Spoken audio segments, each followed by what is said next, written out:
Agora tem mais, né? A gente mostra os dois lados. Pois é, a gente mostra todos os lados dos governistas, oposição, independentes. Vamos conversar agora com o senador Eduardo Girão, integrante da comissão. Senador, muito bom dia, bem-vindo ao Live.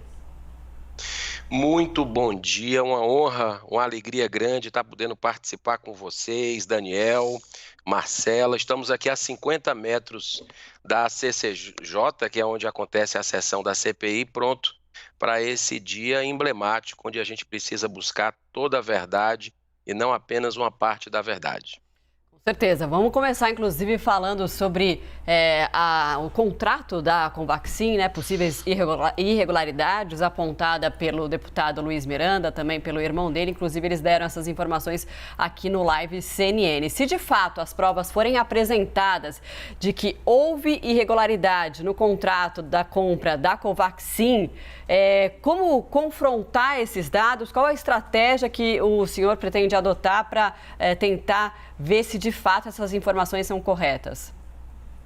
Olha, Marcela, a gente precisa nesse momento ter muita serenidade, ser assertivo, sem pré-julgamentos, né? A gente tem aí nessa CPI, infelizmente, desde o início dela, um assodamento, assim, uma ansiedade grande, é uma guerra de narrativas o que a gente está vendo, de um lado e de outro.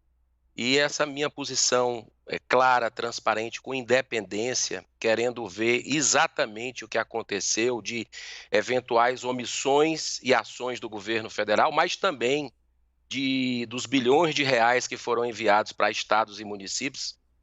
Infelizmente, até agora a CPI ignorou, blindou isso, né? Então, esse efeito político é o efeito que me preocupa. Por isso, nós trabalhamos essa noite fazendo perguntas, tanto para o deputado, mas especialmente para o servidor público, o irmão dele, para entender exatamente o que aconteceu, né? Então, vamos ter acesso aos documentos de um lado e de outro, e onde tiver realmente problema de corrupção eventual, a gente precisa combater. É inaceitável, é um valor que o povo brasileiro tem ojeriza hoje, né, que é essa questão da impunidade, e a gente não pode absolutamente coadunar com esse tipo de situação. Agora, não podemos fazer como outros colegas que antes mesmo de começar a CPI, que fazem parte até da comissão, senadores, já disseram quem é o culpado, quem é o inocente, né? Então,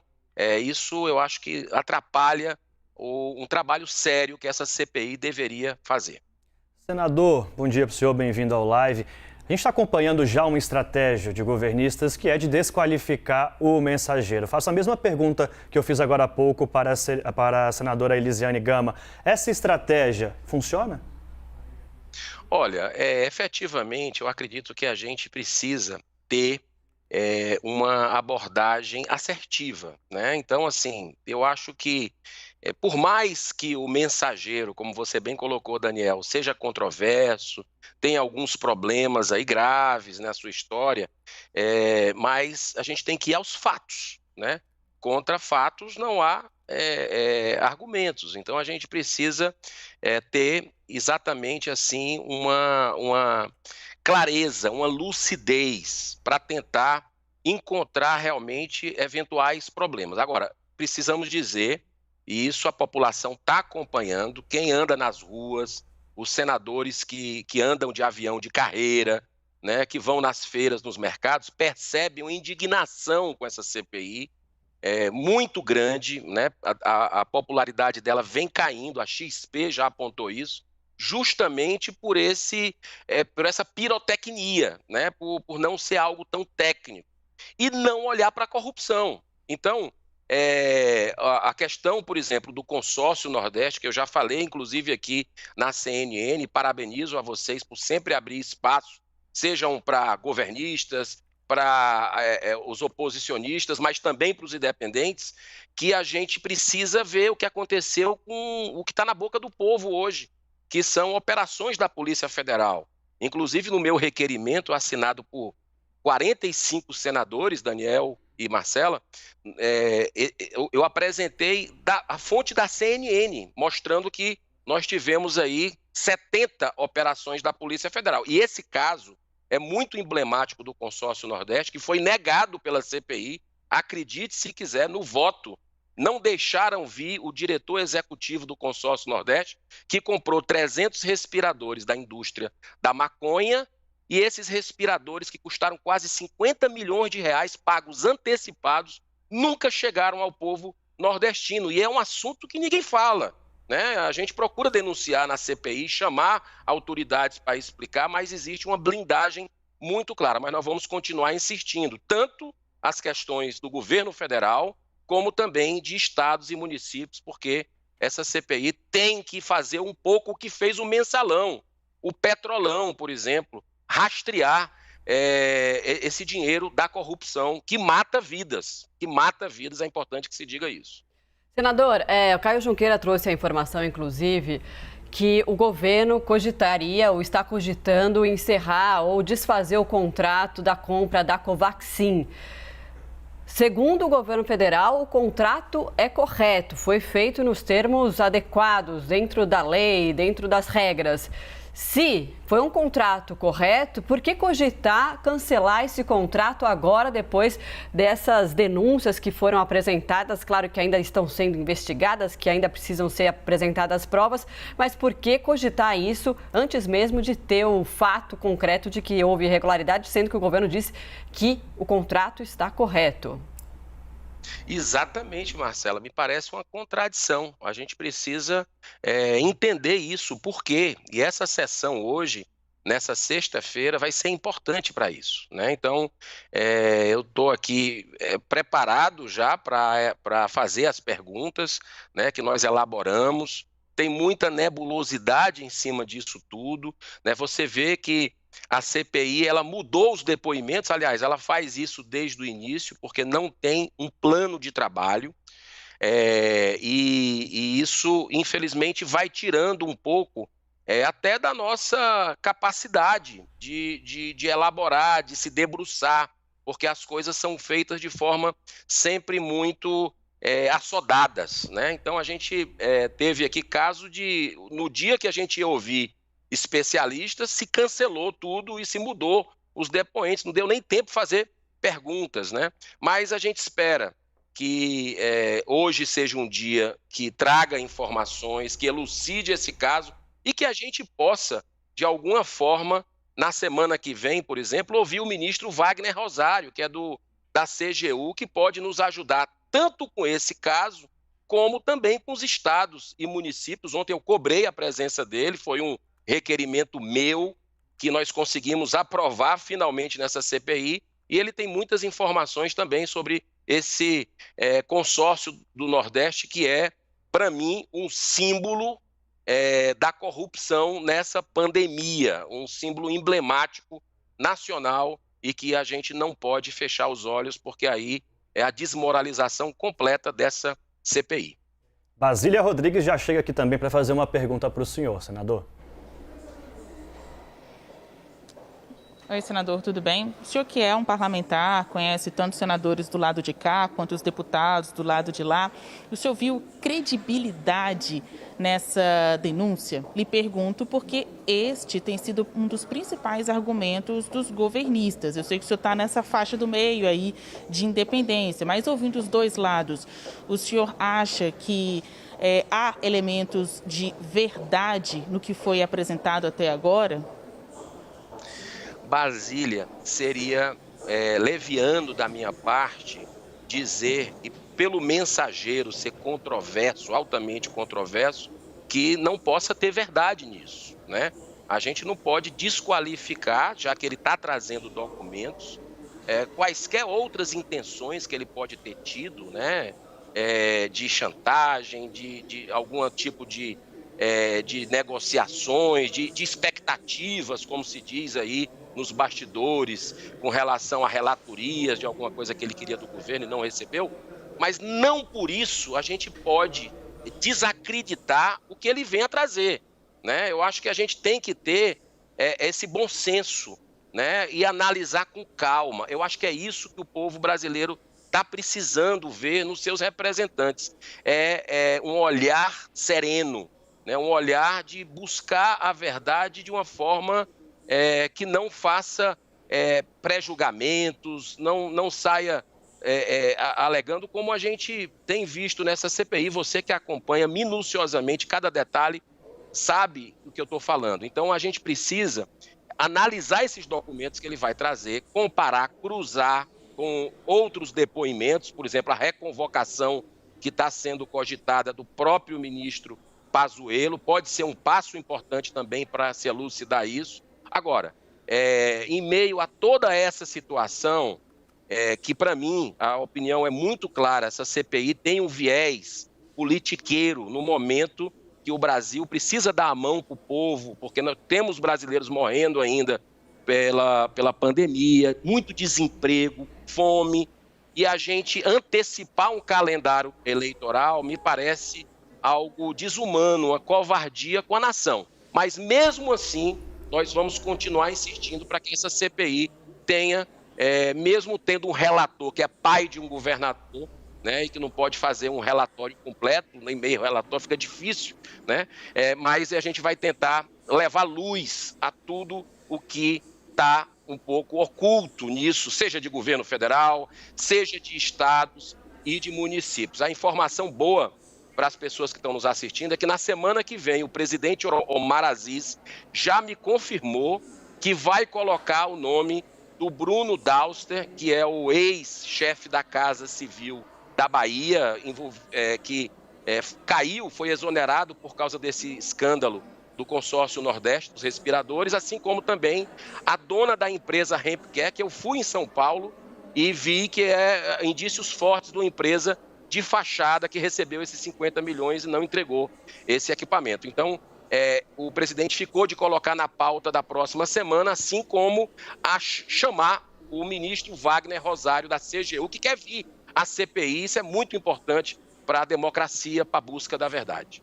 Senador, a gente brinca aqui que é na hora do live CNN que tudo acontece, inclusive a gente entrou um pouquinho mais cedo hoje, justamente para mostrar aqui na íntegra a CPI da pandemia nesta sexta-feira. E agora há pouco o presidente Jair Bolsonaro, em Sorocaba, numa cena rara, inclusive, respondeu a perguntas de jornalistas e num tom elevado. Como o senhor avalia essa estratégia de horas antes da CPI da pandemia, de ouvir o depoimento do deputado e do irmão dele, de falar à imprensa, de tentar responder a essas suspeitas quanto à compra da Covaxin? Sem máscara. Olha, eu não acompanhei essa entrevista dele no interior de São Paulo.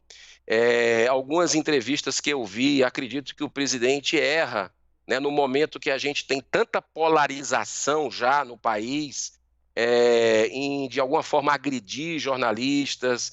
Eu acho que o caminho não é esse. Isso mais atrapalha do que ajuda a busca por soluções, né? Então, eu vejo que é momento de a gente ter, de alguma forma, união, buscar convergências.